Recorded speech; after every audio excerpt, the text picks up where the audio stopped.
Maths Wala. We are here with a new video which is based on linear equations in two variables. Today we are going to learn about Cramer's rule. So let's start with the topic which is called as determinant. Every determinant has four values और उन values को हम ले सकते हैं A, B, C और D. Determinant का value निकालते वक्त हमें क्रॉस मल्टीप्लिकेशन करना होता है. Means we can multiply a with d, जिसको हम सबट्रैक्ट कर देंगे सी इंटू बी के साथ. So let's go for an example of determinant which is based on Cramer's rule. So here as you all can see we have a determinant जहां पर values है 5, 7, 3 and 9. तो इस डिटर्मिनेंट के वैल्यूज को solve करने के लिए हमें करना क्या है, तो हमें क्रॉस मल्टीप्लिकेशन करना है. Means we have to multiply 5 with 9 and then 7 with 3 और उन दोनों को सबट्रैक्ट कर देना है. After multiplication you will get 45 minus 21 which further after subtraction will be 24.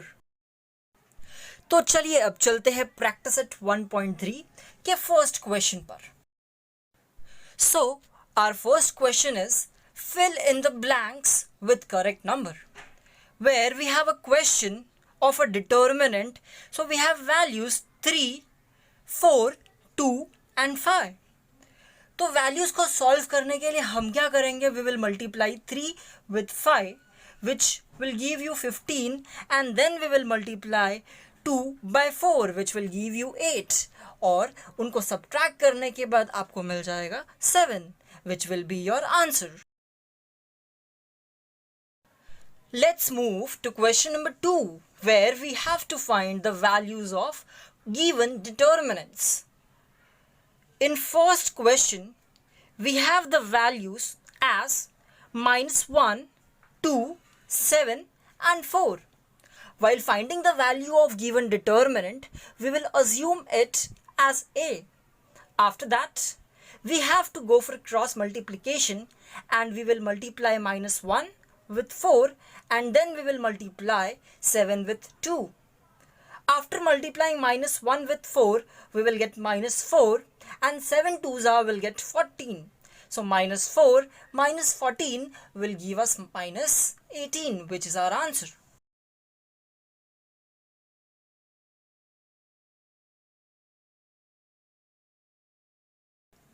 Second question is very similar to the first one, जहाँ पर हमारे डिटर्मिनेंट के वैल्यूज है 5, -7, 3 and 0. सबसे पहले हम उस डिटर्मिनेंट को अज्यूम करेंगे डिटर्मिनेंट A. डिटर्मिनेंट के वैल्यूज को निकालते वक्त we will multiply 5 with 0 and -7 with 3, जिनको मल्टीप्लाई करने के बाद हमको मिलेगा 0 -21. So minus will become plus and the answer will be 21. तो चलिए बढ़ते हैं हमारे थर्ड क्वेश्चन की तरफ, जो कि है बिल्कुल ही आसान पर हमें थोड़ा बहुत सोच समझ कर करना होगा. यहाँ पर हमारे डिटर्मिनेंट के वैल्यूज है 7/3, 3/2, 5/3 और 1/2, जिसे हम अज्यूम कर लेंगे डिटर्मिनेंट A. वैल्यूज को निकालते वक्त हम मल्टीप्लाई करेंगे 7/3 को 1/2 के साथ और 5/3 को हम मल्टीप्लाई करेंगे 3/2 के साथ, जो कि हमें मल्टीप्लिकेशन के बाद मिल जाएगा 7/6 माइनस 15/6. क्योंकि एक बात हमेशा याद रखिए, मल्टीप्लिकेशन हमेशा न्यूमरेटर का न्यूमरेटर के साथ और डिनोमिनेटर का डिनोमिनेटर के साथ ही होता है.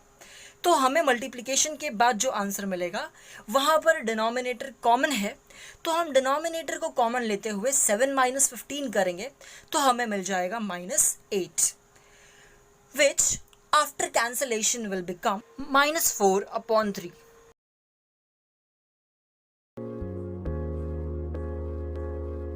Thanks for watching.